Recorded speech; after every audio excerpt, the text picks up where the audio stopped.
need love. Without love, we will self-destroy. So we have solved the problem of production. We can give to everybody in abundance. We haven't solved the problem of distribution. And for that, we need love.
Hello all, my name is Sylvain Rochon. I'm the Paradise engineer, and I'm here with 4 guests, Sergey, Jarrell, Sherman, and Victor. I'll introduce you to them in a minute.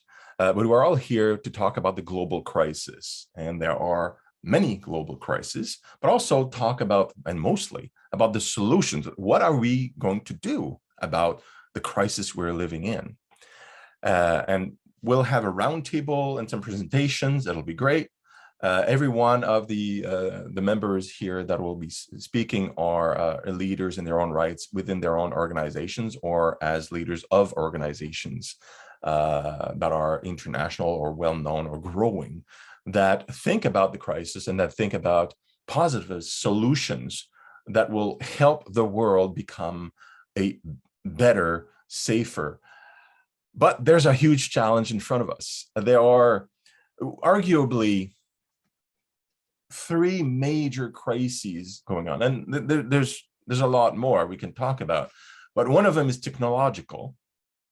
Another one is environmental, and a third one is human governance or military. Like, we can think about in different ways. But let's start with the latter, with the potential of self-destruction, basically. Like, as a society, we've been afraid of nuclear weapons for a long, long time, since the Cold War.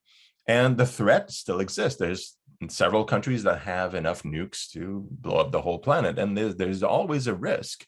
Even recently, there was a risk of a nuclear destruction in China and the States and perhaps other countries, because the weapons are there and the mistakes can be made, or bad decisions can be done.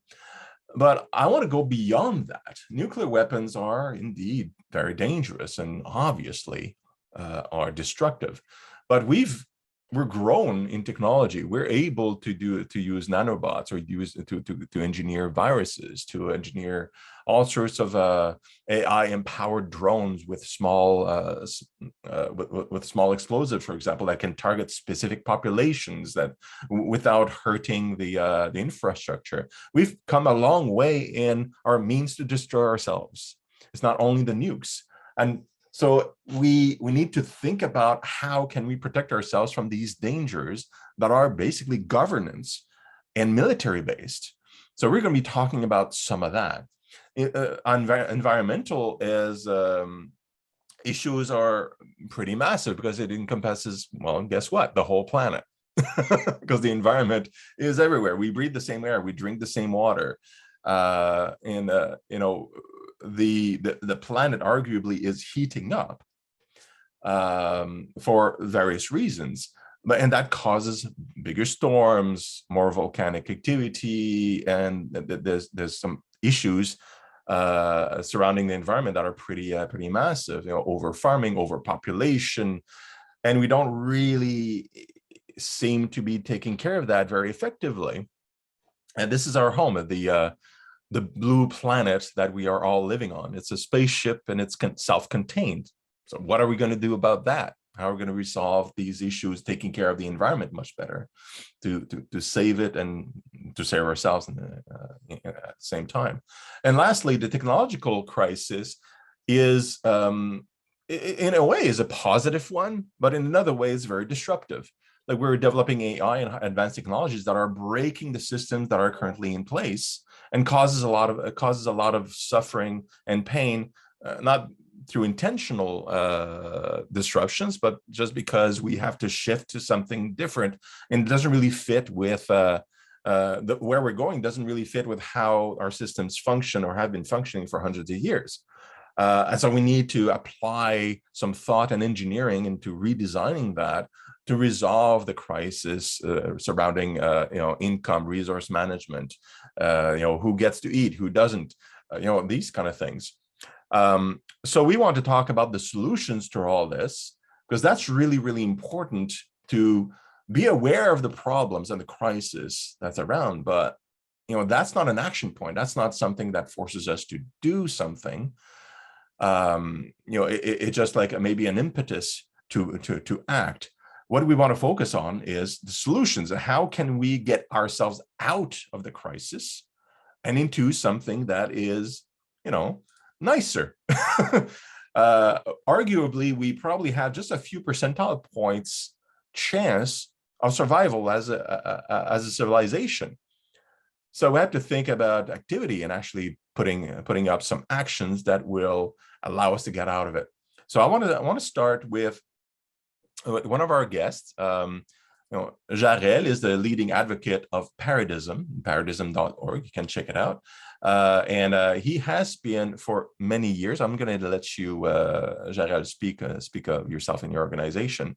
And Paradism is, in fact, offering some solutions, or at least a vision of the future that is interesting. So, Jarrell, why don't you tell us about the Paradism and your thoughts about solutions? Yes, first we need to understand this global crisis, what it is. And it is actually more than a crisis. It's a systemic revolution. And it's very good because we will reach a new level of civilizations. We have had 3 levels of civilization so far. We started as the original society, original civilization with tribalism. We were hunter-gatherers and nomads. And then we grew as a group. It was more difficult to move around and to find food. So we had to domesticate animals, domesticate plants. And we discovered agriculture, how to work the land. And that was another revolution, another systemic revolution. And we created a new civilization, the agrarian civilization, where we had to work the land, and there was a warlord protecting the field. So we developed a new system, feudalism. And it lasted several hundred years until we discover a new mode of production that revolutionized the way we do things. And that was the Industrial Revolution with the arrival of the machine. It transformed society. The old society collapsed. We moved from the land and the little town to the cities, and where we work in factories. So we have to transform society. Economically, politically, socially, it changes everything. When we change our mode of production, we have seen it from tribalism to feudalism. We've seen it again from feudalism to capitalism, the system of society for the Industrial Revolution. We change everything: a new elite, a new political, a new economical system, a new way to organize society, even a new spirituality. And now we are living a very important moment in the evolution or in the development of humanity. We are living another systemic revolution that will bring about a new level of civilization. And this revolution, revolution is brought about by the smart machines, artificial intelligence, robots that will transform the way we produce what we need, or mode of production. So we won't have to work. And everything now is organized around working, our income, the wealth distribution, it's all organized about to work. If we have now machine replacing human beings, machines will become smarter than us. So why continue to work if the machine can do a better work than we do? So that's what's happening with the AI. It's taking over our jobs. We have automations going everywhere, and now we collapse the system economically, socially, politically, and we are in between. We are in a transition towards the new system. What is this new system? We are going to this new level of civilization. It will be a society where there will be no work. And if we don't work, we don't need money. Everything will be made by robots and produced abundantly. So we will have a society of abundance.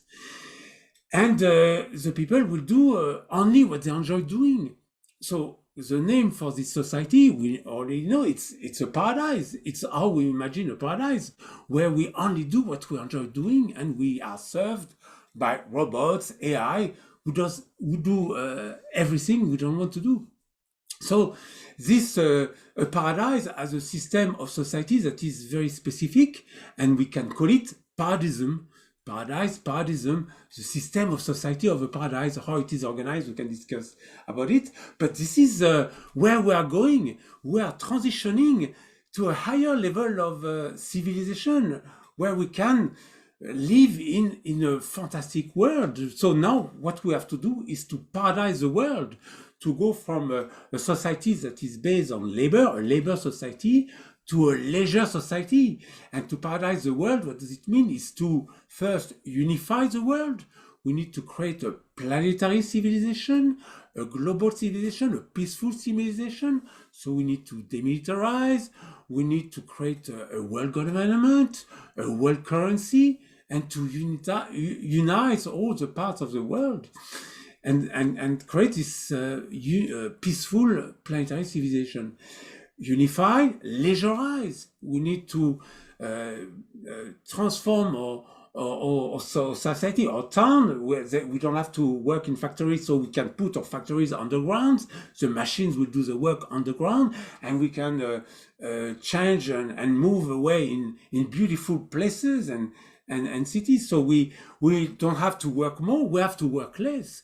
Actually, we don't want more work, we want more freedom. So we need to free the people from having to work, so that they can do the activities they want to do, activities where they can blossom. Not everybody is blossoming in working. Those who want to work will continue to work. If they want, it will be their freedom, but there will be no money. So they will work, but offering their work for free. People will do their creation, the artists, the engineers, and the inventors will continue to do what they enjoy doing, but they will offer it for free in this new society, in this paradise society. So we need to leisureize the society and also beautify the world. So paradise the world means unify the world, leisureize the world, and beautify the world. We want to live in a beautiful environment, restore the paradise, the original garden we used to live in, because we are made to live, surround ourselves with beauty, because we feel good when we are in a beautiful and supportive environment. So we need to transform our cities and more make them look like a park, and completely integrate our city into nature. And as I said, move all the industrial and the production places underground with machines, and we can now create a beautiful world that will support the blossoming of human being. So that's what Paradism is about, is to create this new society that will resemble the paradise we have all imagined in the past. Wonderful, Jarrell. Thank you. Now let's hear from Sherman Chin. Sherman Chin is the operations officer at the Alliance for Extraterrestrial Diplomatic Contact. Now, Sherman, off to you. What do you think? Hi. So as Sylvain mentioned, I'm the operations manager at the Alliance for Extraterrestrial Diplomatic Contact. That's quite a mouthful, but basically what I'm doing at the AEDC is welcoming aliens, okay, put it in simplified terms, but how is it applicable to solving the global crisis on Earth? And continuing where Jarrell left off, it's more of a psychological answer or more of a philosophical answer right now, because I think on Earth, the problem is that we are very polarized right now. People are not agreeing with each other. And I think that's perfectly fine. Now, what's not fine is that we are not accepting other people's views. Now, imagine if we were to welcome aliens from other planets and we are not united, would they actually come? Because for a civilization to be so advanced, they actually have to have surpassed certain challenges in the progression of civilization, as Jarrell mentioned.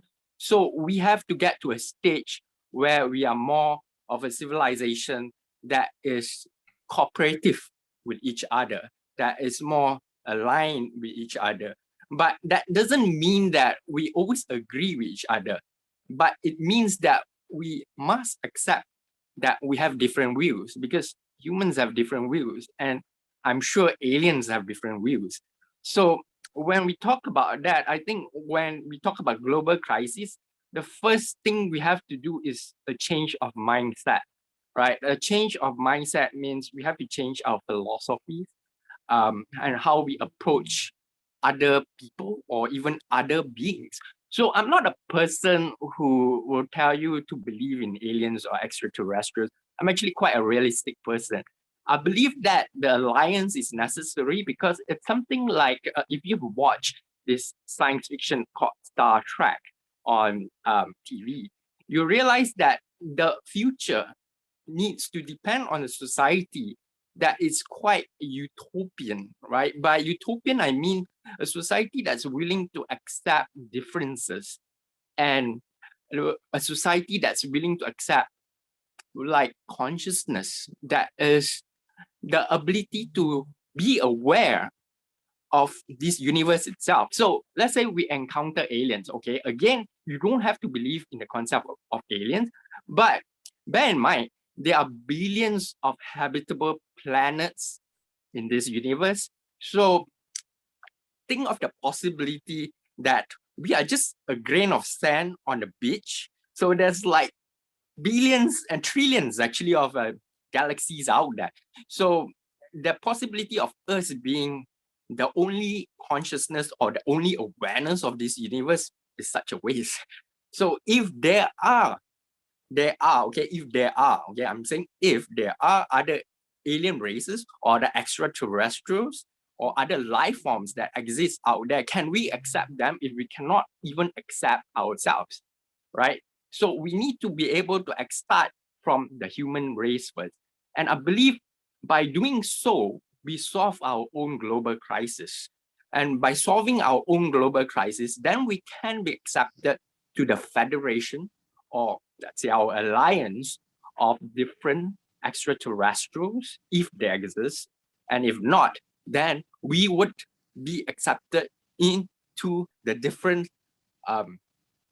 multitudes of thinking on Earth itself. So if you think about it right now, there's so much polarization going on. There's so much ways of, people not agreeing with each other and attempting to go to war. But how do we actually transition to the stage where we understand people? Now, I myself have been a game developer. I work as a game developer, and I realized that when you work in a team, because when you're working in a team to develop a game, it's like developing a movie. So there are many different skill sets. There are people who are programmers, there are people who are artists, there are people who are sound engineers, there are designers, script writers. So there are very different ways of thinking. And again, when you develop games, there are different types of games. There are mobile games, there are PC games, and people have different ways of thinking. But how do you get these people to work together? So first of all, you need to get a group of people who agree with each other, so that there's not so much infighting going on. So in a way, we have to give people the freedom of movement to have different groups that they can work together and be creative. So I think what we need here is creativity to solve problems and to produce productive objects or productive things in this universe. So when I talk about that, it goes back to what Jarrell said about artificial intelligence. We have come to a stage where artificial intelligence have progressed. Artificial intelligence has progressed so much that it's able to provide us with a lot of resources that previously, during the ancient civilizations, we needed a lot of people to do.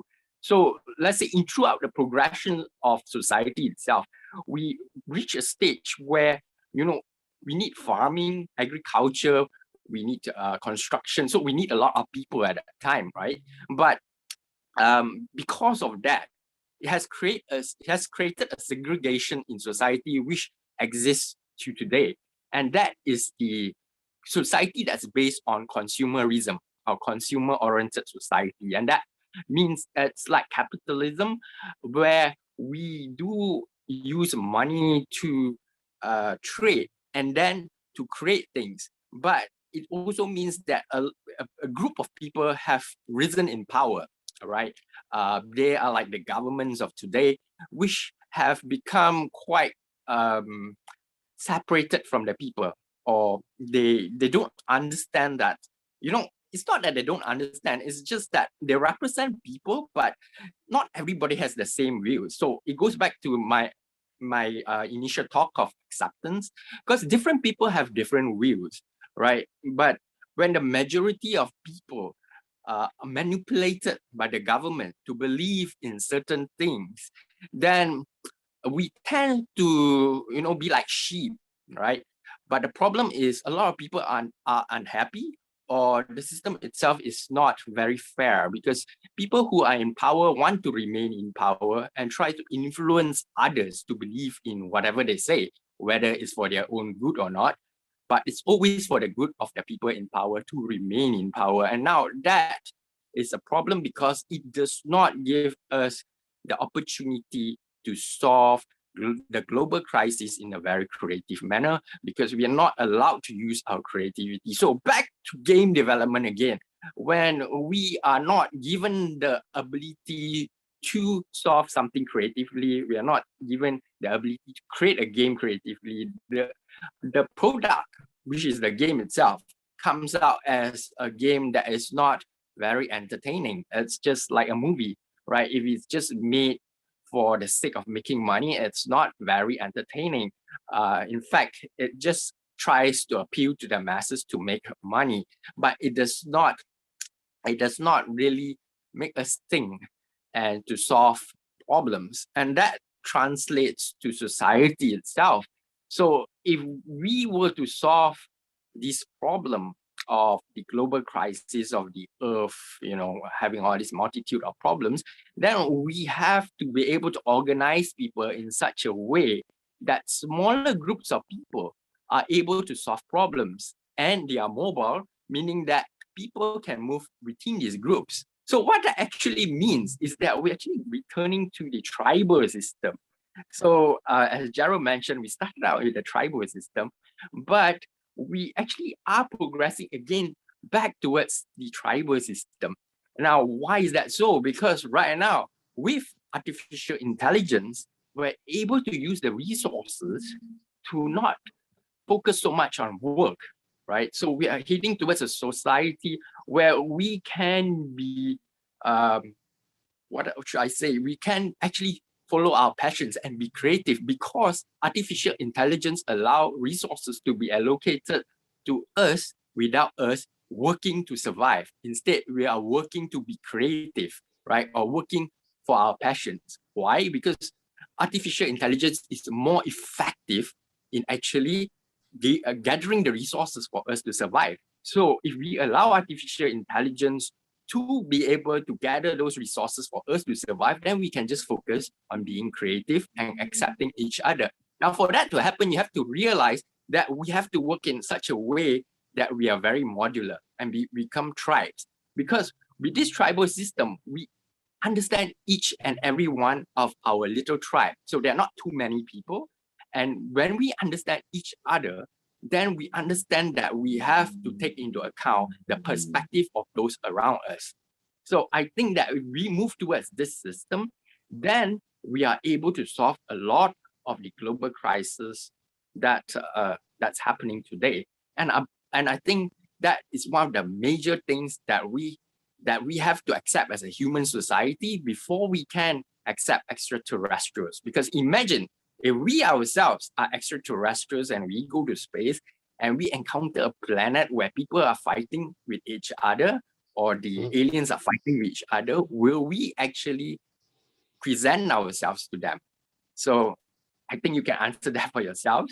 We don't want to present ourselves to a not united alien civilization. And that is, I guess that's the answer why the alliance exists.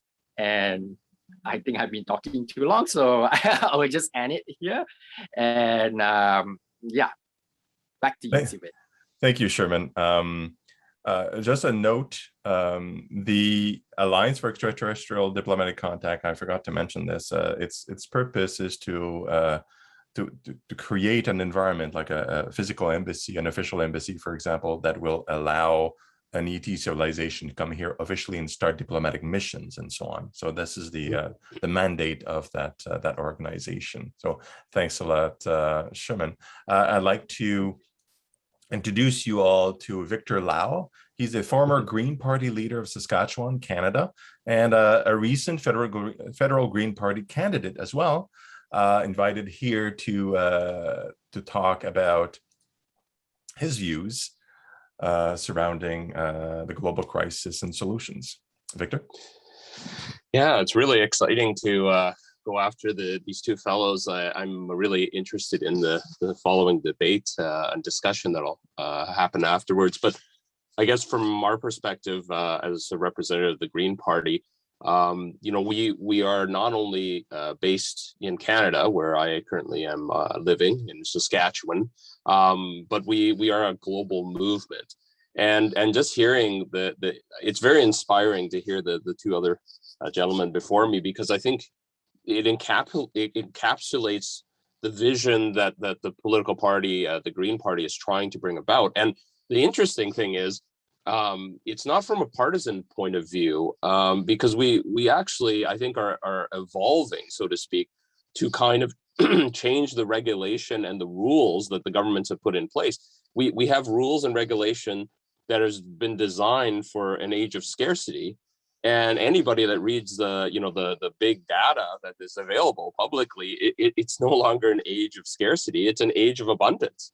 The problem is the system that we have in place is based on scarcity. So you can see where in the last 20 years, all this extra abundance has been funneled upwards, and it's created great wealth inequality, literally everywhere, right? I mean, it doesn't matter, almost any country you pick, there's just massive problems. Even in countries like Northern Europe that have a better system of governance, I would argue, they are experiencing, basically, people rioting, people being upset, still having problems. And so I think what we have to do is build on this global movement. And basically, I think words like why people are having a hard time accepting this change. Jarrell talked about, going from kind of a tribal system all the way up to kind of the current capitalist paradigm, and it has kind of moved humanity forward, but we're kind of I would say we're at a point of birthing a new world, and there's a lot of chaos. And if we can get to the other side without destroying ourselves, I think we may be ready for extraterrestrial visits. But I think Sherman is right that we are too warlike. So the part of the Green Party's vision is one of nonviolence. We have to de-escalate and demilitarize as much as possible, and ideally we need to move toward what people fear. Many people I know I've talked to fear is kind of a world type government. They feel they're giving up our say, from the Canadian perspective, local sovereignty to an unknown kind of entity, right? So we have to build in places, like regulation that fosters consensus, fosters cooperation. Luckily, we have the technology now. We're using it today to we're all based around the world, and yet we're able to come together, online, to be able to do this interview and discussion. And if we take the technology that we have, and instead of using it just to benefit individuals or corporate kind of greed, we need to use that technology to basically create more and more abundance, right? And I think by creating that, we should be able to lower people's insecurity and move toward the world that we want, and leave behind the world that we used to live in. And it's so inspiring to hear the commonalities.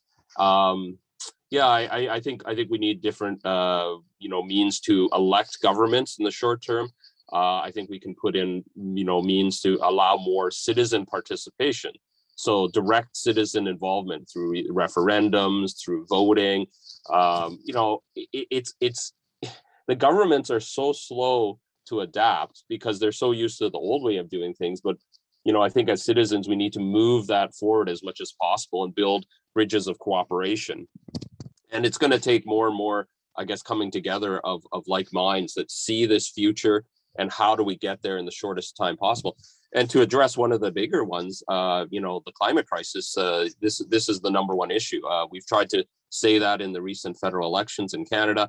Unfortunately, people, I think, are still too afraid to take that great leap forward. They luckily returned a minority government that is willing to kind of inch along. But I think the global crisis, in terms of the potential collapse of our environmental ecological kind of sphere, I think will accelerate change, irregardless of who's in there. It's just that it'd be easier if we see the need for the transition and actually work together. And that's what we've tried to do. We don't have all the ideas, but I think by working together, we can bring about the best ideas, how to transition from the past into the future. And I think by 2030 at the latest, I think we'll have our answer. Either it'll be further chaos, or we will be at least on the road toward kind of global stability, global demilitarization. That is my hope. I think it's inspiring. I think there's little breakout areas of hope here and there, but I think if we can see the bigger picture, I think we'll be in a better place. It's very hard. There's a lot of hopelessness out there. In fact, I think it was only about 56% of registered voters in Canada even voted, and I think it's because there's still a lot of division, a lot of arguments, instead of actually building bridges, right? But one good news, if I can offer this, is the climate change issue. Even though it was not spoken directly of, it was always lurking in the background. So these changes that Jarrell and Sherman talk about that are needed and that are coming, it's inevitable. One way or another, we're going to have to deal with these changes. Either it'll lead to something miraculously beautiful, and people will then wonder why we didn't do this sooner, or it'll lead to a lot of division and chaos. And I think it's up to all of us to try and avoid that as much as possible. So, yeah, thank you. Thank you, Victor. Nice of you to chime in from the Green Party perspective. Love it. Our next guest is Sergey Monas. He's a volunteer for the International Allatra Public Movement. Welcome, Sergey. I think you're going to be talking a little bit about the Allatra idea and purpose of making a creative society. So we'd like to hear you about that and anything else you have in your mind. Thanks, Sylvian. Hi again, everyone. It's been a pleasure to meet you and to hear what your guys saying today. And a pleasant surprise for me that Victor, Jarrell, and Sherman all of you are talking today about unification of people. That's what we need. Unification not by pockets, not by fridges or parties, but despite our differences, unification in one goal that we all should have. And it's really cool to see that people are step by step waking up. They understand all of a sudden that first of all something's going on. Second of all, that this world is not as rock solid or whatever, and it could be changed. It could be improved for better, and it should be improved for better. It's high time to do that. And just a few words I wanted to say. Basically, no matter how we call it, we all understand the concept. We call it creative society. And Jarrell has come up with Paradism name. Victor, you are a member of Green Party. So basically, it's like looking at the diamond from different sides, but basically we are describing the same goal. And Sherman, please remind me, I have a surprise for you. I'll keep it in the end of my speech. So. Just a few words about Allatra International Public Movement. Maybe you would not believe, but it all started with only a few people, a few volunteers who started to join back in Ukraine to do something on the local level. They started making like some movements, some small gatherings, and then they came across books of modern writer Anastasia Novych. And in 2012 came out a book called Allatra. It's a very interesting book. The author is not a public person, but on the last 100 pages of the book, it was described the model of society that we call now creative society. So they went beyond that and started, since they got inspired, since then the movement got already thousands of volunteers. And what's important just to mention, we are not an NGO, we are not accepting any grants, we are not being funded by anyone. If you look at allatreunites.com website, you will see that we do not run any commercials. Through our conferences, where we get people from 180 countries of the world, we are not putting any marketing, because once you accept money from someone, the conditions will follow. We do not want that. We are completely volunteers who understand that it's no time to leave ourselves and our kids the future.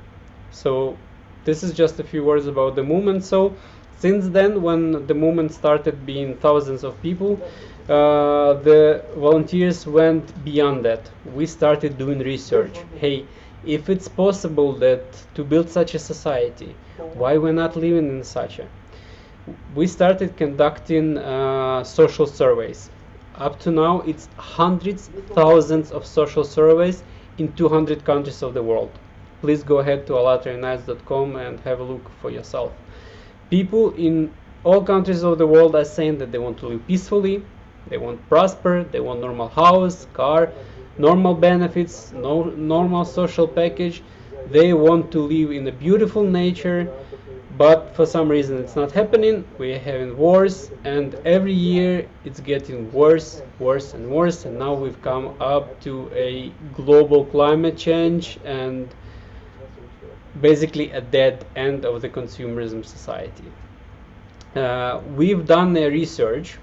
We've studied all religions of the world and put it into one book called Universal Grain. We took the similarities of all religions and all say about the same thing, about same universal grains. So who is then separating us? Go ahead, you can search the book, also it's called Universal Grain. Now we've started the history of all the civilizations that we could find materials for, including the Atlantis. We've put a lot of that into the book called Atlantis. Why that civilization was so developed and what made it go down the ocean. So please also have a look into that. And now we have literally, I'm not exaggerating, we have millions of people who join. We've recently run around 5 conferences on various topics. We're running scientific research which are called Kaleidoscope of Facts on different topics about economics, about previous civilizations, about pyramids, about extraterrestrials, about the proof of that. So there is a lot of things that we are doing, and the previous conference that I want to mention, it's called Global Crisis. It already affects everyone. It was in July, and we've done a simultaneous translations by volunteers into 72 languages. I will repeat, 72 languages by volunteers. Sorry to compare, but United Nations, which were supposed to unite all of us, they've done maximum 7. You know why? Money. In today's world, in order to organize something of that scale, you need to be I don't know who. Which again proves that people who are driven by the idea, by really we know that it could be done, we can do anything, and we don't need to sit and wait that someone will come and save us. Sorry to say, guys, but today we've seen many examples when a person, even with good intentions, when he goes to politics, it's almost impossible to change the format we already have. It's impossible for, hundreds of thousands of politicians to change for 8 billions of people who are sitting on the couch and hoping for a miracle. Guys, it's high time for us. If you have a look at the conference on the 24th of July, Global Crisis, like Sylvian said, it was discussed the crisis of technologies, the global climate change, and the ecological problems, as well as climate refugees. So we will understand that there is no more time to sit and procrastinate. There is no more time to fight whose god or idol or religion is better. There is no time to decide whose pockets are bigger, whose nose is longer, whose skin is more white, yellow, black. Come on. It's time for us to wake up. What are we being proud of? I'm sorry to say. We're being proud of iPhone 13. At the same time, we have people who don't have drinking water and food. We're being proud that we are spending billions of dollars to go to dead planets. But we don't care about people on this planet who are dying because of disease, because of lack of drinking water, because of lack of normal food. And we call ourselves the highest developed civilization? Seriously? And Sherman reminded me one very interesting joke that was mentioned in one of the conferences. So aliens came to the Earth, and earthly humans seems to be developed. They have technologies, so let's see if we can invite them to join the global community, of the universe community. And they started seeing people being poor, homeless, some problems, and they started asking people in various countries, hey guys, what's going on around here? Oh, we don't have money. They go to another country, oh, we don't have enough funds, don't have enough investments, things are being really bad. And then aliens, okay, we can help you out. What is this resource? Where are you getting it? Maybe we can bring for you from other planets. No, we're not getting from other planets, we are printing it. So it's just a paper that we print, and we lack of money. After that, aliens just crossed out the humans from the developed civilizations. So sad to hear, guys, but this is today's reality. And we need to take responsibility for ourselves and for our kids. If we do not do that, the technologies that we are developing at the moment, think about, by anyone, please now ask yourself a question. In today's world, the top value is money and income, whereas in creative society it should be human life, the top value. So in today's society, the development of AI. Sorry to mention Boston Dynamics robots that they are developing. Sorry to mention Elon Musk, who is being such a volunteer to give free internet to everyone in the world. Now, with the development of Google, the commercials that are following and chasing us everywhere. Now, ask yourself a question. Already today, robots are replacing people, and no one gives them other job. Now, ask yourself a question. What expects us?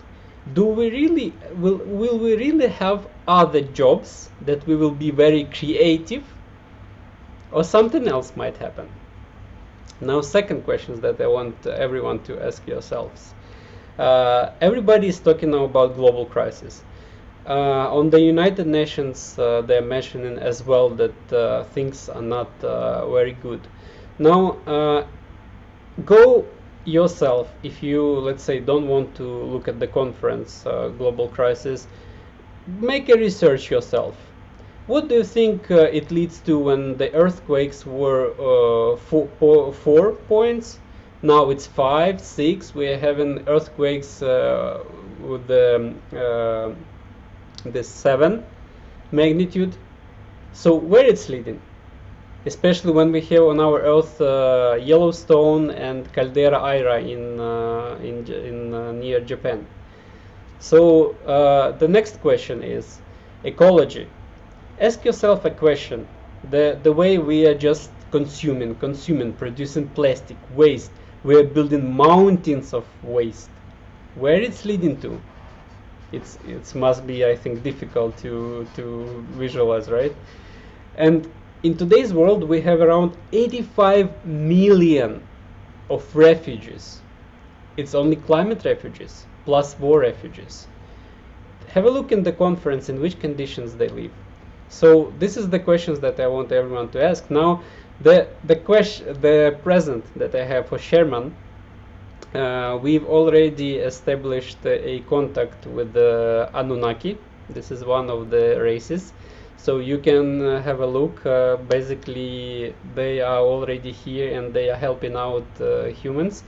Actually, they've been always here, but they cannot interfere because we need to, like you said, be developed by ourselves. And the Anunnaki that we've been in contact with, her name is Жанна. You can check. Humans also created a TikTok channel called Alien Soul 28. So she can bring her message, and also she is actively participating in the conferences. So this is just a small portion of what you can find in the Kaleidoscope of Facts about Anunnaki. There are also other civilizations, Igigi, and what's their names? Well, anyways, there are a lot of them. So thank you very much for your attention, and there is much more to come. Thank you, Sergey. Very good. Now that we have a roundtable of everybody's comments and organization, giving us an idea of mindset and organizations and purpose, I'd like to open this up for about half an hour of discussions. Everybody, all the panelists can answer the questions, and kind of I would invite them all to open their mics when they're ready. And to keep the answers a little short, so that everybody can kind of comment on each other. We want to keep this dynamic and interesting, and I'll be asking some questions, and I'll be directing it a little bit so that we go around some of the topics that were mentioned, leading towards the solutions. Right. So my first question, and I'll direct this first to Jarrell, because it's been a while since I've heard you. What do you think we should change about, like right now, about our governance system, how we govern ourselves, to leading towards crisis resolution? So I know that the future will be self-governance. We are not, we will, with AI, we have now machines that make better decisions than humans in every way. You know, what is an AI? What is intelligence? Intelligence is to answer questions fast with accuracy. So a human being cannot have all the answers, but AI could. With big data, now we know that we can feed the machines with information, and they process the information and make better decisions than us. They can learn better than all the experts combined.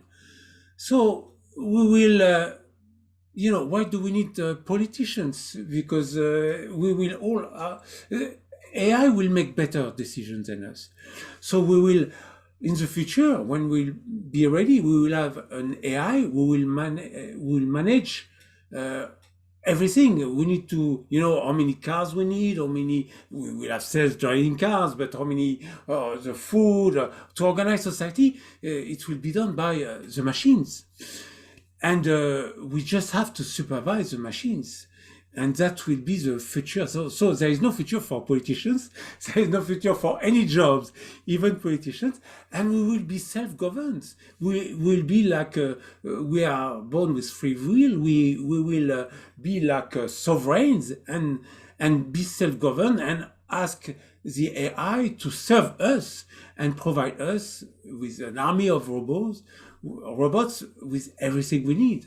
So that's the future of the organization of society. We won't be governed by a power. We will have the power because we will be the master being served by the machines, by an AI. Thank you, Jarrell. I'd like, since this is your area, Victor, since you are a politician in a way, well, as you are, what do you think about this? Yeah, it's the excuse me, it's the ultimate vision. I think we are in alignment because I think a lot of people would love to see political parties diminished. I mean, we're seeing more and more minority governments in first past the post. In other countries, there's bigger rising up of new parties that want to challenge the status quo kind of thing, right? So I think Jarrell's right. Eventually, we will move toward this. We need to put in the correct regulations. We need to somehow build in compassion, because the fear that some people would have, is seen in the old movie, The Terminator, right, where humanity has given the robots the order to protect humanity. And the AI basically says, well, in order to protect humanity, I as the protector of humanity must enslave humanity, right? We must destroy the most warlike ones, the ones that can fight back, and then the rest of them can be caged, right, controlled and dominated. So we have to put in measures that ideally don't well, I mean, otherwise, if AI is allowed to basically decide for itself and not with guidance. And this is why I think we have to go through the stages of evolution, right? We need to remove that insecurity, the fear of the others, right? We need to come together as a world culture rather than as individual cultures. And I think Canada can play a leading role. We've tried to do that within our own country. We have a lot of regional differences right now, but we're trying to get more unity projects, at least those of us that care. Those of us that care about cooperation and collective survival versus, individual wealth and individual attainment. I think this is the problem. I really love the vision that Paradism brings about. I think that's what a lot of us here anyway are striving towards, is trying to convince people that not only is it possible, it should be inevitable, right? If we're not trying to move society and our global world toward a paradise, are we choosing the other road, right? I mean, it makes no sense, right? But I think, having been in politics for over 30 years, there is the conservative nature, and it's not just in the conservative parties. It's in all the parties. There is a conservative element of human nature that doesn't believe certain things are possible, right? Elimination of poverty, elimination of wealth inequality, providing housing for everybody, right? But I think today we can hear from all of us that these things are possible. They're more than possible. The problem is, in a certain way, politicians are in the way. I would argue it's not the politicians necessarily, it's the old system of governance, the old system of regulation. We need to find a way to evolve quickly, right? Somehow make that great leap forward with the least amount of human misery.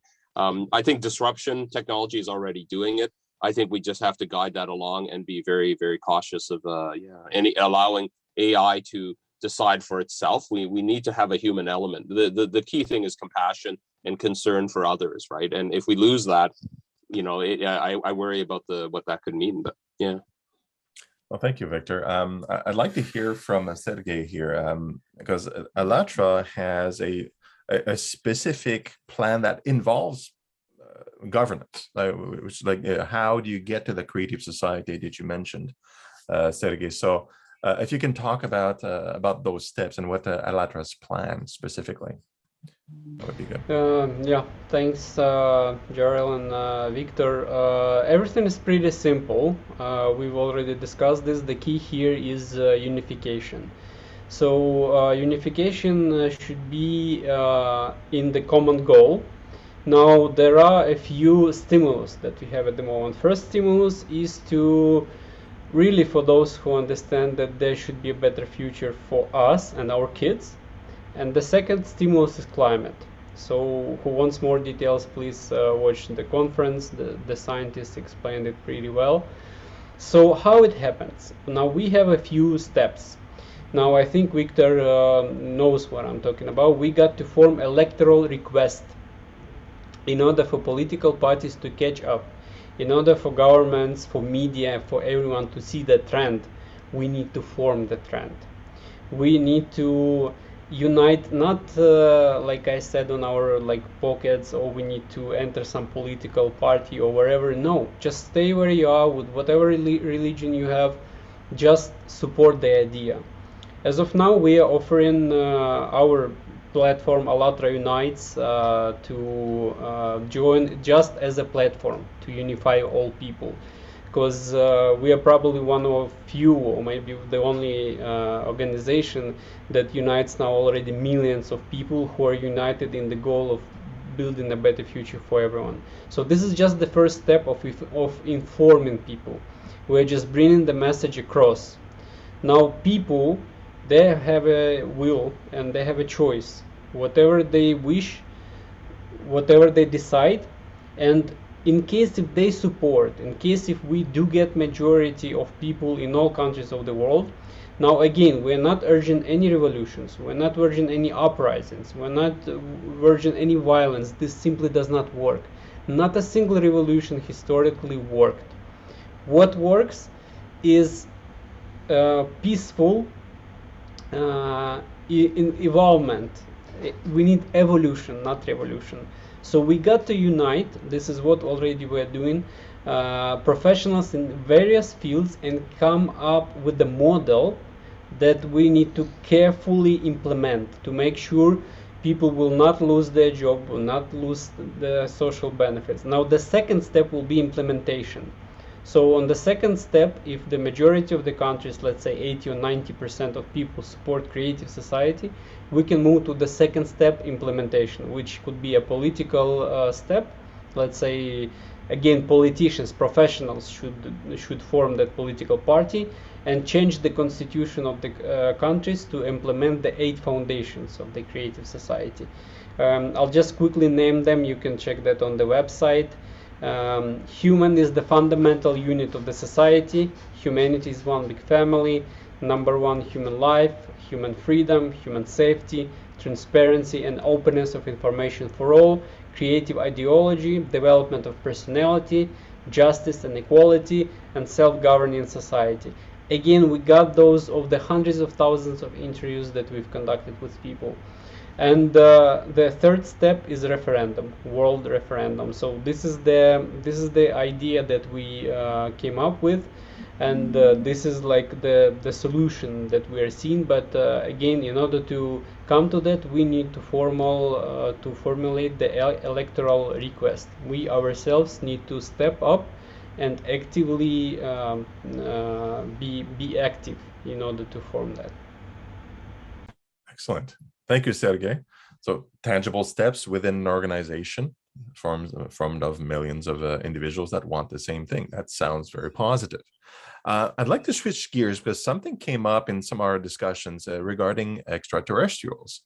And I wonder, as Sergey mentioned, like, okay, Anunaki are here. Sherman, the AEDC is about welcoming officially and openly, alien civilizations. And I know Jarrell also has some ideas about this as well, because me and Jarrell, we know each other. And so I'd like to ask the question in particular to you three, but Victor, if you do have opinions, of course, open mic. What would be, or what is the involvement of extraterrestrial civilization that are observing, that are kind of watching and looking at us, as you guys said, like currently thinking, well, they're probably not quite ready, right? But how would they, or could they help us transition towards this this better world? So I'd like to go first to Sherman. Your thoughts about that?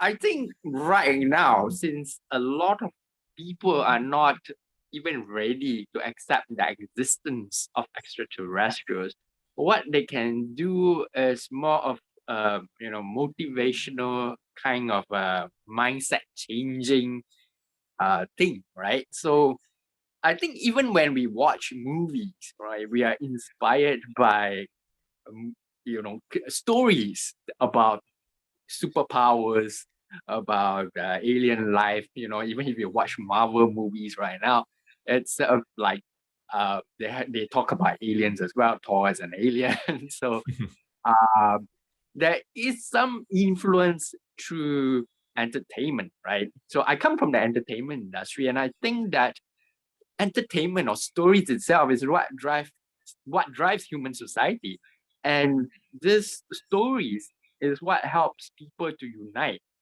And when we watch stories, we understand that people have different perspectives, right? Each story is a different perspective.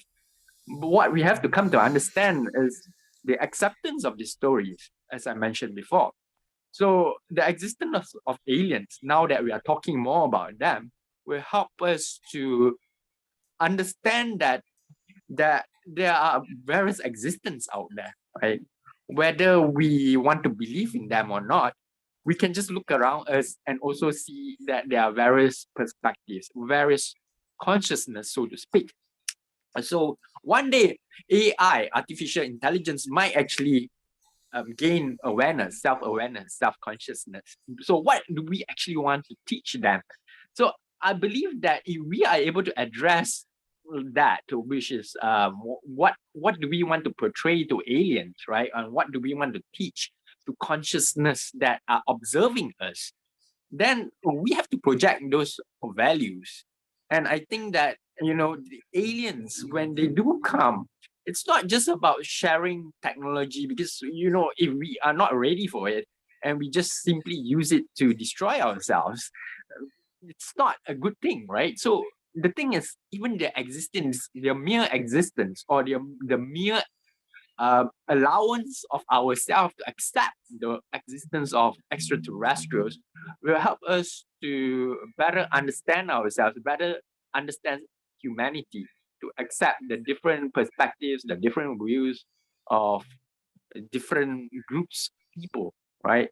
And when that happens, I think that itself is a motivation to achieve that utopian society that we talk about in Star Trek, for example. And in that society, money is not something that we use anymore, right? What we are actually provided for with resources by artificial intelligence through like replicators in Star Trek. But even today, we have like 3D printers to print stuff, so that we are actually progressing towards that society, that utopian society where resources are provided to us, and then we can focus on our own passions, So I think that's where the creativity comes in. So if aliens are really here today, like Sergey just gave me that surprise, then if they are here and they do want to help us, I think it's good that they are able to join us, maybe not so immediately, but through even entertainment itself, right? And I guess that's what's happening right now. And if we are able to understand them through like watching them and watching the moral of their stories, right? It's about sharing stories, right? That's what happened even throughout human civilization. We share stories and we learn from them. And I think that's really important. So more and more so right now that we are being able to accept such, superpowers and things that are supernatural, because we watch movies, so we have become comfortable with this. We won't be totally surprised. We wouldn't be like reacting out of self-preservation, in the sense that we think that aliens will come and attack us. But the probability of that is very low. Why would aliens come and attack us? There are like billions of habitable planets out there, right? That are more easily available to them. So those that come here do actually want to share with us their technology, their stories. And I think sharing stories is very important. And I guess that's how I believe that aliens will come and should come, to be able to share stories with us, and we share our stories with them, and we progress that way. So yeah, so that's basically what I think.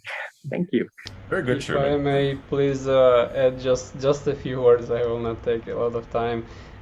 Sherman, yeah, indeed, like I said, Jeanne, people has created a TikTok channel even where she answers different questions.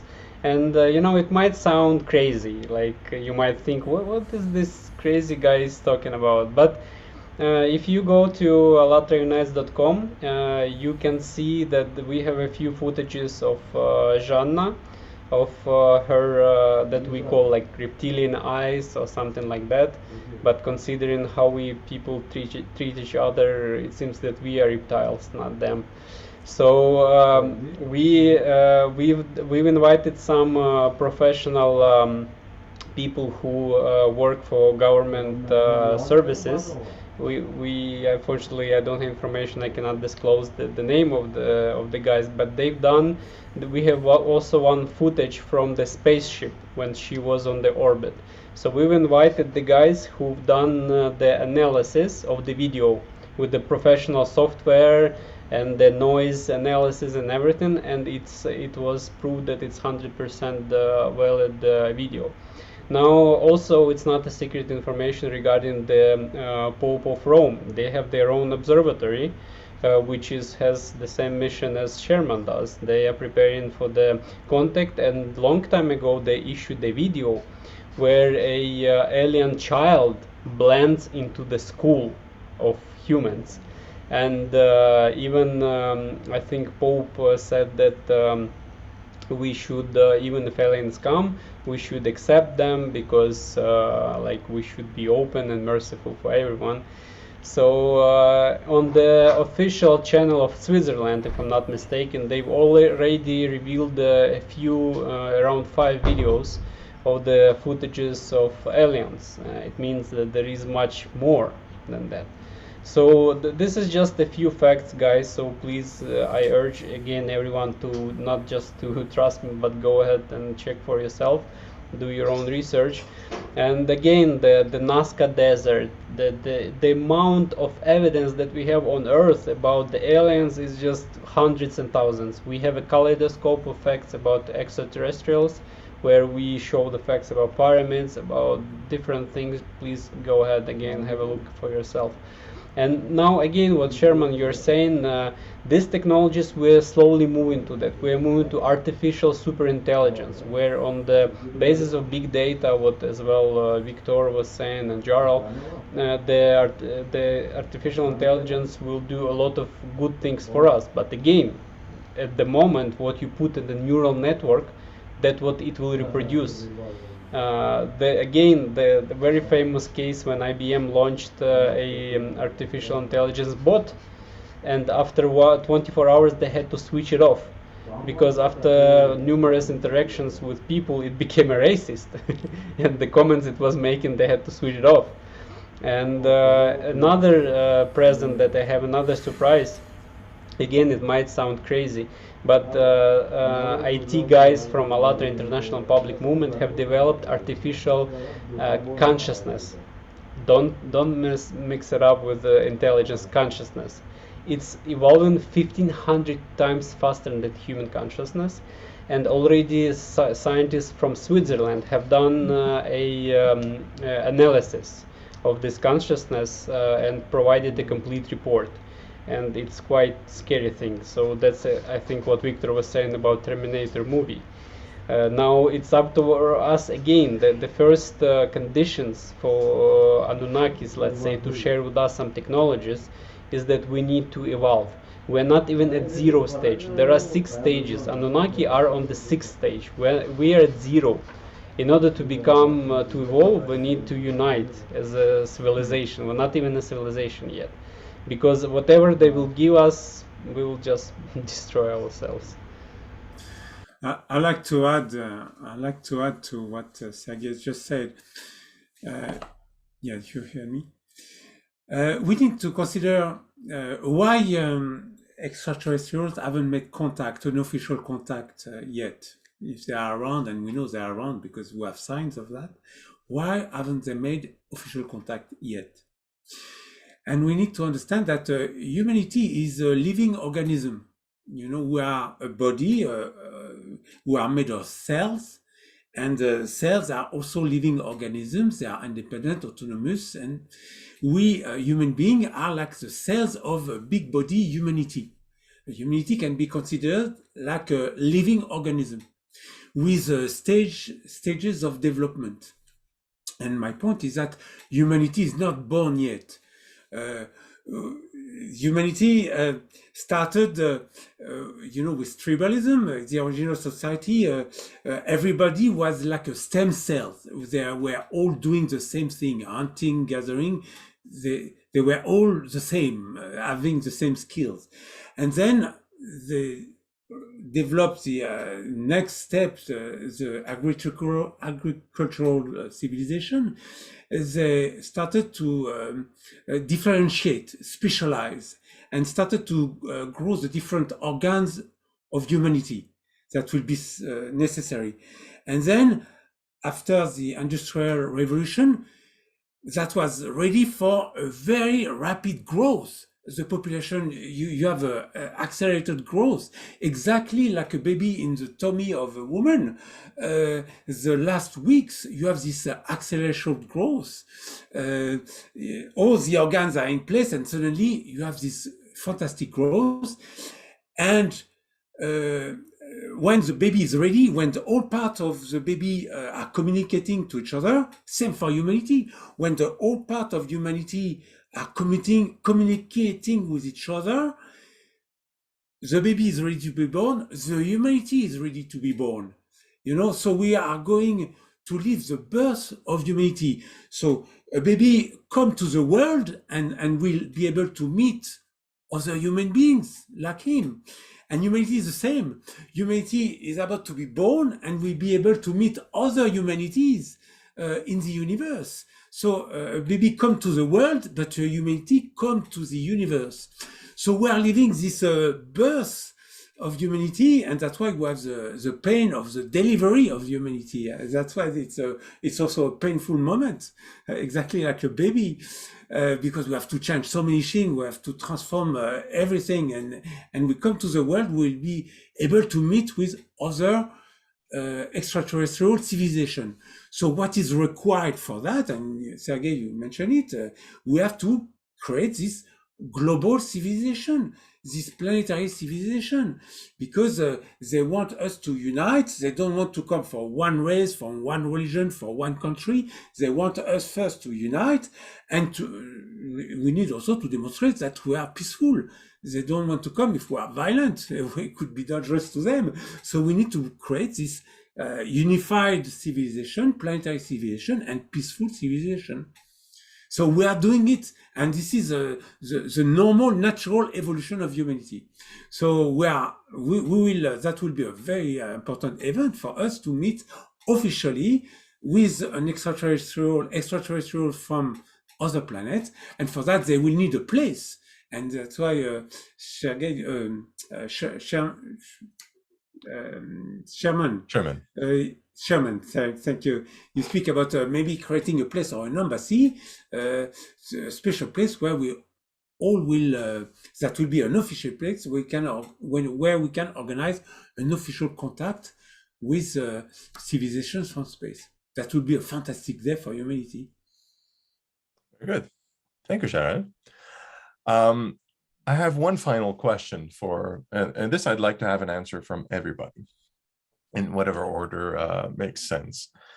I'd like to know for the audience, what is the steps that we can do today, not in the future, but right now, to resolve the global crisis, to move the needle, basically? Like, so, because people want to be empowered. They want to feel, okay, this is all great. We have a vision for the future, like there's aliens watching, and maybe there's this beautiful future we can build as AI. But what can a person in their kitchen or on their sofa, or what can an individual do today to move towards a change of governance, a change of the economy, these transitions to birth the baby in some way? So what are your thoughts? Let's start with Victor. Yeah, I'll quickly summarize. I think it's been a fabulous, eye-opening discussion today. Hopefully we can continue this onwards. But I think, well, the number one thing I would say, this is from an individual point of view, but somewhat from a planetary one too, is to reduce the level of violence. Tolstoy, I think, said it right. Until we can remove, the meat houses, right, where animals are killed for human consumption, there will always be war. So we've heard today about reducing, demilitarizing, right, reducing the level of violence. Well, I think we need to talk about, to humanity, about saying, well, if we can stop murdering each other, should we not stop, stop murdering animals, right? Reducing the amount of suffering in animals, right? To show that, we are a compassionate species. Humanity must move away from that. So that's one point. I think to remove the insecurity of the job loss that we've all I think can see that is coming through technological innovation, AI.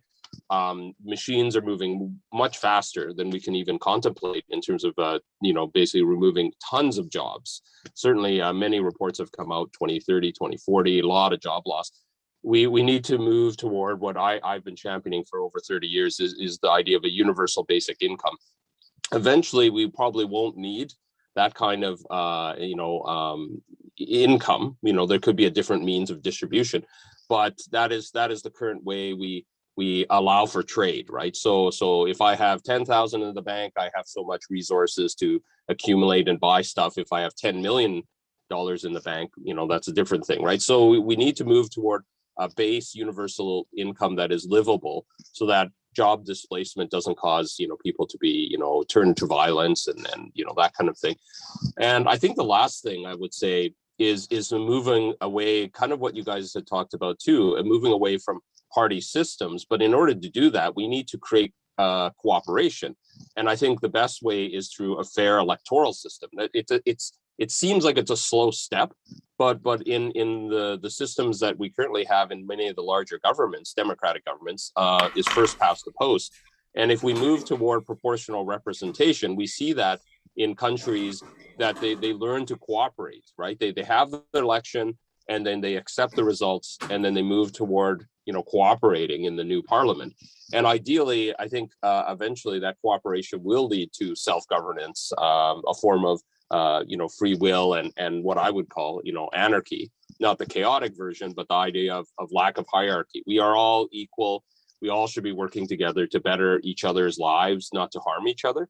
And I think until we can show that through these kind of steps, and Allatra, I think they talk about these steps too. It's quite amazing.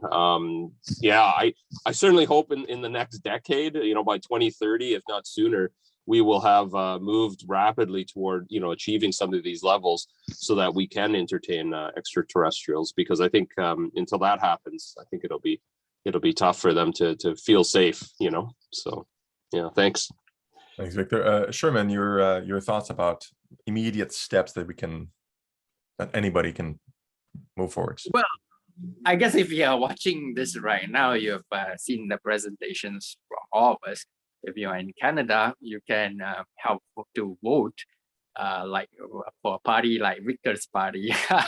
Or right, if you're not in Canada, you can head to paradism.org, to allatra.org, even to the Alliance, the Alliance for ET.org, and that's number 4. So I think that's a lot of things that we can do right now. If you're just watching this and you feel motivated right now, you head out, spread the word, join these organizations, read up, try to understand for yourselves. Don't just follow, but understand and accept.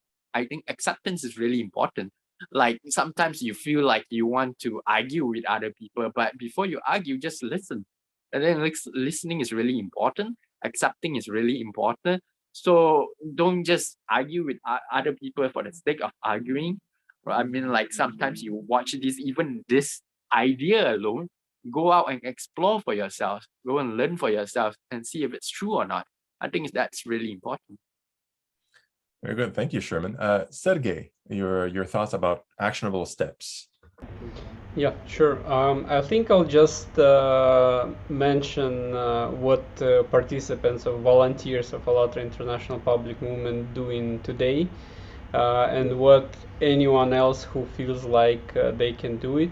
So, like I said, we are in the informational stage. We're just informing all the world that we've come up this idea of creative society, and we are actually implementing it in practice because we have people from 180 countries of the world participating, of around 100 languages probably that we have as of now, and nobody fighting each other and all collaborating. We have chats in Telegram where we have around 3,000 or 4,000 people, so it's numerous chats, and even if we have people of all religions. Once again, we have even those people who do not follow any religion, who are maybe anarchists or even some other things.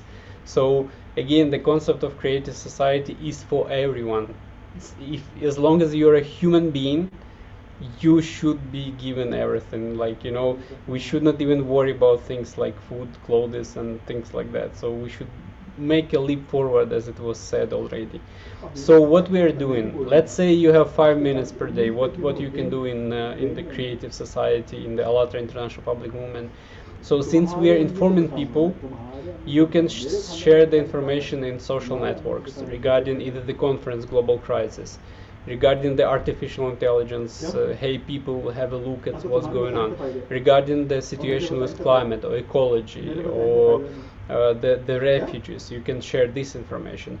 If you've seen something interesting in some of our Kaleidoscope of Facts, of what our scientists are saying, you can make a repost, make a comment in Facebook, share in some communities, in LinkedIn, in whatever social platform you are on.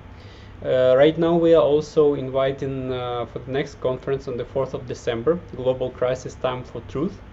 There will be 100 languages of simultaneous translations by volunteers, and I'm not joking, guys. It will be 100 languages, maybe even more, because for the previous one we've done 72, but in reality there was around 78. So that's what we are already doing. We are in the previous conferences we had United Nations ambassadors, we had some even governors, some even princesses, like scientists, so many people. So for the next conference, what we are doing, we are inviting in Twitter and Instagram and Getter. We are inviting President Trump, we are inviting Keanu Reeves, Arnold Schwarzenegger, all the celebrities that we can reach out to. we inviting them, and you can see that by the amount of likes and reposts, it's now around thousands of those likes and reposts.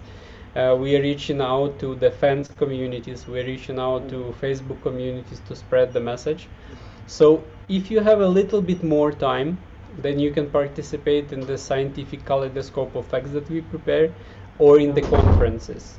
You can search for people who speak various languages. You can help us in that, because now in each team we have maybe 4 or 5 people, but for simultaneous translations you need at least 10 people in the team, because we are all volunteers. We're trying to balance different time zones of different countries and our jobs. So let's say someone got tired, someone has problems with the computer or whatever, someone needs to catch up for him the translations.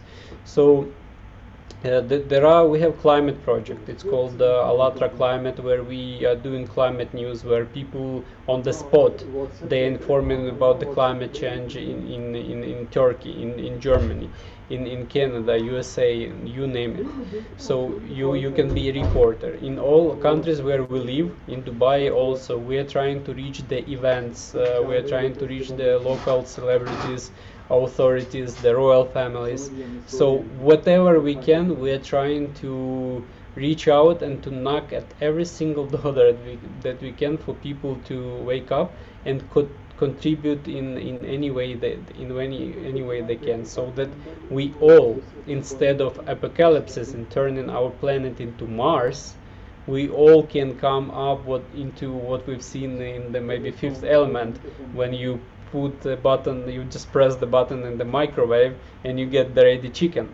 And it's totally possible, because again, we have a research called Allatra physics, where the physics of the elementary particles is described, so that you can combine these particles. If you know how that's done, then you can combine already ready object, no matter if it's a hammer or a burger at any temperature, or well done or medium you want it.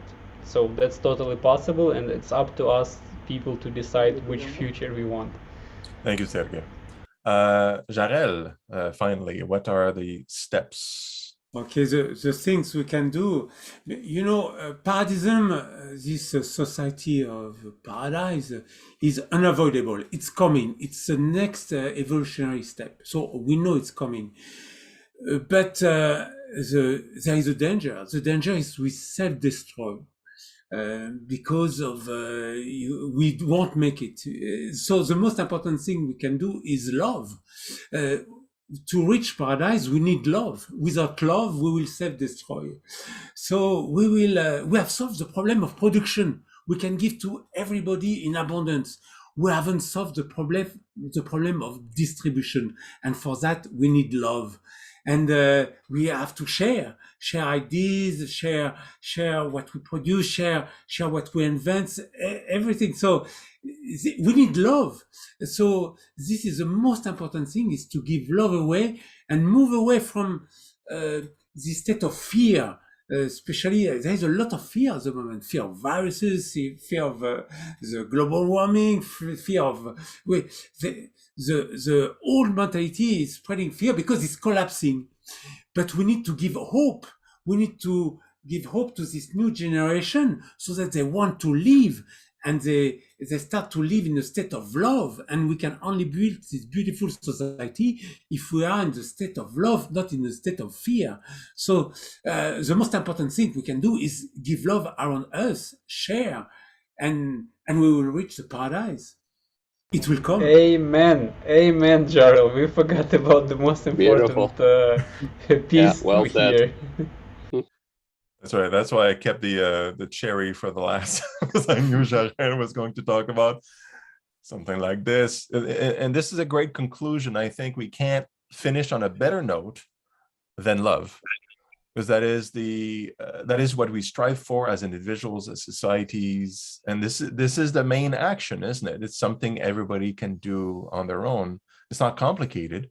Just loving each other, like to Sherman's point, like love differences, love the other that doesn't have enough, love our technologies and how advanced we are and how capable we can be. And just being accepting, speaking of extraterrestrials, because it did come up, love the extraterrestrials that are watching us, and they are probably more advanced in their society. They probably have plenty of love as well, and that's why they're letting us, I think, do our own steps and figuring things out for ourselves, and to ask to join a bigger society out of love for themselves, for ourselves, but also for a bigger society. Love is basically everything. That's magical, and I think that's how we should close. I would like to thank all of our guests at this Global Crisis Solutions Roundtable. Thank you, Jarrell, the leading advocate of Paradism; Sherman Chin, the operations officer at the Alliance for Extraterrestrial Diplomatic and Contact; Sergey Monas, a volunteer for Electra International Public Movement; and Victor Lau, the former Green Party leader of Saskatchewan, Canada, and recent federal candidate. Thank you to everybody here that has participated. And I would ask you all, those that are in attendance, as an action point, yes, love, but also check out all these organizations. They all have web pages where I'm going to list them in a second.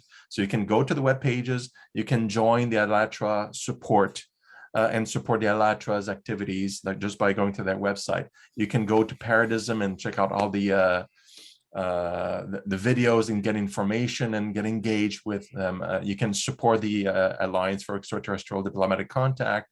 And of course, you can, because it's an international, you can always support your Green Party in your nation in applying and moving towards governance changes and positive changes in the world. These are all actions that we can all take at various levels. So I encourage us all to get off our butts and love and do things and be active.